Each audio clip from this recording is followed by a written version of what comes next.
नमस्कार दोस्तों, मैं हूं रविंदर। स्वागत है आपका रवि क्लासेज में। दोस्तों, आज के इस वीडियो में हम देखने वाले हैं हिस्ट्री के मोस्ट रिपीटेड क्वेश्चंस जो पिछले वर्षों की परीक्षाओं में कई बार पूछे जा चुके हैं।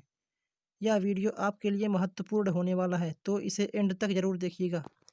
तो चलिए शुरू करते हैं आज का सेशन। हमारा पहला क्वेश्चन है, भारत में डाक प्रथा का प्रचलन किसने किया था? इसका राइट आंसर है option A, Sher Shah Suri. Question number 2 है, पुरंदर की संधि कब हुई थी? इसका राइट आंसर है ऑप्शन सी, 1665। अगर ऑप्शन बी की बात करें, 1764 में बक्सर का युद्ध हुआ था। हमारा नेक्स्ट क्वेश्चन है, निम्नलिखित में से कौन कनिष्क के राज्य वैद्य थे? इसका राइट आंसर है ऑप्शन सी, चरक। दोस्तों, चरक ने ही चरक संहिता की भी रचना की थी।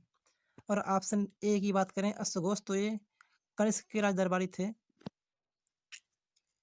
इन्होंने कई रचनाएं की है। जो इनकी प्रमुख रचना है, जो कई बार परीक्षाओं में पूछी गई है, वो है बुद्ध चरित। इसे बौद्धों का रामायण भी कहा जाता है। और ऑप्शन बी, नागार्जुन। नागार्जुन को भारत का आइंस्टीन भी कहा जाता है। बढ़ते हैं अगले क्वेश्चन पर। क्वेश्चन नंबर 4 है, सिंधु घाटी सभ्यता का लोथल किस राज्य में है? इसका राइट आंसर है ऑप्शन बी, गुजरात। दोस्तों, इसकी खोज लोथल की खोज रंगनाथ राव ने की थी। बढ़ते हैं नेक्स्ट क्वेश्चन पर। हड़प्पा किस नदी के किनारे स्थित है? इसका सही आंसर है option B, Ravi. Question number 5 है, सिंधु घाटी सभ्यता में वृहत स्नानागार किस नगर में पाया गया था? इसका सही आंसर है ऑप्शन बी, मोहनजोदड़ो। दोस्तों, मोहनजोदड़ो की खोज 1922 में राखल दास बनर्जी ने की थी। मोहनजोदड़ो सिंधी भाषा का शब्द है, जिसका अर्थ होता है मृतकों का टीला। मोहनजोदड़ो सिंधु नदी किनारे स्थित है। क्वेश्चन नंबर 6 है, मौर्य साम्राज्य में प्रचलित मुद्रा का नाम क्या था? तो इसका सही आंसर है ऑप्शन सी, पढ़। क्वेश्चन नंबर 7 है, तमिल का गौरव ग्रंथ जीवक चिंतामणि किससे संबंधित है? अगर इसकी बात करें तो इसका सही आंसर है ऑप्शन ए, जैन। यह जैन धर्म का ग्रंथ है, जीवक चिंतामणि। क्वेश्चन नंबर 8 है, सोने के सर्वाधिक सिक्के किस काल में जारी किए गए? इसका सही आंसर है ऑप्शन ए, गुप्त काल। दोस्तों, गुप्त वंश की संस्थापक श्रीगुप्त था। अगर ये पूछा जाए कि भारत में सबसे पहले सोने का सिक्का किसने चलाया था, तो हिंद यूनानी ने चलाया था। जबकि कुषाण वंश के शासक कनिष्क ने सबसे शुद्ध सोने के सिक्के चलाए थे। बढ़ते हैं अगले क्वेश्चन पर। क्वेश्चन नंबर 9 है, बाल विवाह की प्रथा किस काल में आरंभ हुई? इसका सही आंसर है ऑप्शन ए, गुप्त काल। नेक्स्ट क्वेश्चन है, क्वेश्चन नंबर 10, बाणभट्ट किस सम्राट के राज दरबारी थे? इसका सही आंसर है ऑप्शन सी, हर्षवर्धन। दोस्तों, बाणभट्ट ने हर्षवर्धन के जीवन पर एक रचना की थी, जिसका नाम था हर्षचरित्र। क्वेश्चन नंबर 11 है, किस गुप्तकालीन राजा ने कविराज की उपाधि धारण किया था? इसका सही आंसर है ऑप्शन सी, समुद्रगुप्त। समुद्रगुप्त को ही भारत का नेपोलियन भी कहा जाता है। बढ़ते हैं अगले क्वेश्चन पर। क्वेश्चन नंबर 12 है, सिख धर्म के अंतिम गुरु कौन थे? दोस्तों, सिख धर्म में कुल 10 गुरु हुए थे। सिख धर्म की स्थापना गुरु नानक ने की थी। और जो इसके अंतिम और 10वें गुरु थे, वो थे गुरु गोविंद सिंह। इन्होंने ही खालसा पंथ की नींव डाली थी। तो इसका सही आंसर है ऑप्शन सी, गुरु गोविंद सिंह। क्वेश्चन नंबर 13 है, तूतीय हिंद के उपनाम से किसे जाना जाता है? यानी हिंद का तोता। इसका सही आंसर है ऑप्शन सी, अमीर खुसरो। अगर ऑप्शन ए की बात करें, इब्न बतूता, तो यह मोरक्को का यात्री था, जो मोहम्मद बिन तुगलक के शासनकाल में उसके दरबार में आया था। क्वेश्चन नंबर 14 है, अल बरूनी किसके साथ भारत आया था? इसका सही आंसर है ऑप्शन बी, महमूद गजनवी। दोस्तों, अल बरूनी की ने किताब भी लिखी थी, उसका नाम है ताकीक हिंद, यानी भारत की खोज। जिससे भारत के इतिहास में बहुत अधिक जानकारी मिलती है।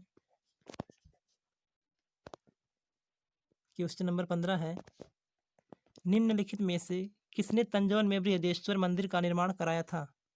इसका सही आंसर है ऑप्शन बी, राजराज चोल प्रथम। दोस्तों चोल वंश का जो संस्थापक था उसका नाम था विजयालय। बढ़ते हैं अगले क्वेश्चन पर। क्वेश्चन नंबर 16 है, शिवाजी के प्रशासन में पेशवा किसे कहा जाता था? दोस्तों शिवाजी की परिषद में कुल 8 सदस्य हुआ करते थे जिसे अष्टप्रधान कहा जाता था। पेशवा की बात करें तो पेशवा ऑप्शन सी इसका सही आंसर है, प्रधानमंत्री को पेशवा कहा जाता था। क्वेश्चन नंबर 17 है, भारत पर आक्रमण करने वाला प्रथम मुस्लिम आक्रमणकारी कौन था? इसका सही आंसर है ऑप्शन सी, मोहम्मद बिन कासिम। दोस्तों इसने मात्र 17 वर्ष की आयु में भारत पर आक्रमण किया था। इसने 711 ईस्वी में आक्रमण किया था और 712 ईस्वी में सिंध को जीत लिया था। क्वेश्चन नंबर 18 है, हुमायूं नामा का रचनाकार कौन है? इसका राइट आंसर है ऑप्शन सी, गुलबदन बेगम। अगर ऑप्शन ए की बात करें अबुल फजल, तो इसने आईने अकबरी की रचना की थी। क्वेश्चन नंबर 19 है, अयोध्या में बाबरी मस्जिद का निर्माण किसने कराया था? इसका राइट आंसर है ऑप्शन सी, मीर बकी। दोस्तों मीर बकी जो था यह बाबर का सेना नायक था, इसी ने अयोध्या में बाबरी मस्जिद का निर्माण कराया था। बढ़ते हैं अगले क्वेश्चन पर। क्वेश्चन नंबर 20 है, कौन सा मुगल शासक ज्योतिष में विश्वास रखता था? तो इसका सही आंसर है ऑप्शन बी, हुमायूं। दोस्तों यह हफ्ते के 7 दिन अलग अलग रंग के कपड़े पहनता था। यही एकमात्र ऐसा शासक था मुगल वंश का जो ज्योतिष में विश्वास रखता था। और ऑप्शन डी, औरंगजेब। औरंगजेब की बात करें तो इसे जिंदा पीर कहा जाता था। औरंगजेब की सेना में ही सबसे अधिक हिंदू सेनापति थे। क्वेश्चन नंबर 21 है, सर्वप्रथम ब्राह्मणों पर जजिया कर किसने लगाया था? इसका राइट आंसर है ऑप्शन ए, मोहम्मद बिन तुगलक। जबकि जजिया कर घटाने वाला शासक अकबर था और उसी के बाद में फिर औरंगजेब ने जजिया कर लगा दिया था। बढ़ते हैं नेक्स्ट क्वेश्चन पर। क्वेश्चन नंबर 22 है, मुगल वंश का वह शासक कौन सा था जिसका 2 बार राज्याभिषेक हुआ? इसका सही आंसर है option C, Aurangzeb. Next question है क्वेश्चन नंबर 23, चंद बरदाई किसके दरबारी कवि थे? इसका सही आंसर ऑप्शन डी है, पृथ्वीराज चौहान। इनकी एक रचना है जो बहुत प्रसिद्ध है जिसका नाम है पृथ्वीराज रासो। क्वेश्चन नंबर 24 है, विक्रमशिला विश्वविद्यालय का संस्थापक कौन था? इसका राइट आंसर है ऑप्शन सी, धर्मपाल। यह पाल वंश का शासक था, इसी ने विक्रमशिला विश्वविद्यालय की स्थापना की थी। और ऑप्शन डी, कुमारगुप्त, इसने भी नालंदा विश्वविद्यालय की स्थापना की थी। Option A, Gopal. गोपाल ही पाल वंश का संस्थापक था। क्वेश्चन नंबर 25 है, गुप्त काल की राजकीय भाषा क्या थी? इसका राइट आंसर है ऑप्शन डी, प्राकृत। देखते हैं अगला क्वेश्चन। क्वेश्चन नंबर 26 है, अंग महाजनपद की राजधानी क्या थी? इसका राइट आंसर है ऑप्शन बी, चंपा। अगर ऑप्शन ए की बात करें कौशाम्बी, तो कौशाम्बी वत्स की राजधानी थी। और ऑप्शन सी, उज्जैन, यह अवंत की राजधानी हुआ करती थी। जबकि ऑप्शन डी, काम्पिल्य, काम्पिल्य पांचाल की राजधानी थी। बढ़ते हैं अगले क्वेश्चन पर।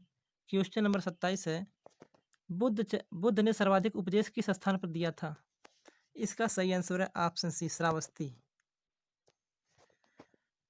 Option A, Sarnath. बुद्ध ने सारनाथ में सर्वप्रथम उपदेश दिया था। और ऑप्शन बी, कुशीनगर, कुशीनगर में इनकी मृत्यु हुई थी, जबकि कपिलवस्तु की लुम्बिनी में इनका जन्म हुआ था।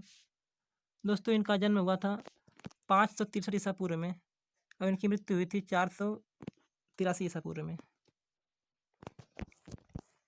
क्वेश्चन नंबर 28 है, हल्दी घाटी का युद्ध कब लड़ा गया था? इसका सही आंसर है ऑप्शन बी, 1576। दोस्तों यह युद्ध अकबर और महाराणा प्रताप के मध्य हुआ था।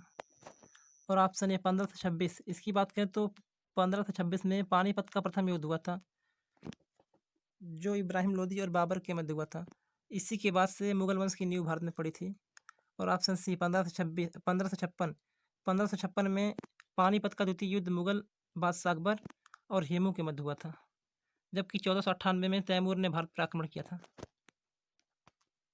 बढ़ते हैं नेक्स्ट क्वेश्चन पर। क्वेश्चन नंबर 29 है, बहमनी राज्य की राजधानी क्या थी? इसका सही आंसर है ऑप्शन सी गुलबर्गा। दोस्तों, इस राज्य का संस्थापक हसन गंगू था। हसन गंगू ने ही बहमनी राज्य की स्थापना की थी। हमारा लास्ट क्वेश्चन है, लाख बख्श किसे कहा जाता है? इसका सही आंसर है ऑप्शन बी कुतुबुद्दीन ऐबक। दोस्तों, यह बहुत दानी था, यह लाखों में दान करता था, इसलिए इसको लाख बख्श कहा जाता है। इसी ने अजमेर में 2.5 दिन के झोपड़ा का निर्माण कराया था। तो दोस्तों, अगर वीडियो अच्छा लगा हो तो लाइक कीजिएगा, अगर आप चैनल पर नए हैं तो सब्सक्राइब कीजिएगा और अपने दोस्तों को भी शेयर कीजिएगा। तो धन्यवाद, मिलते हैं अगले वीडियो में।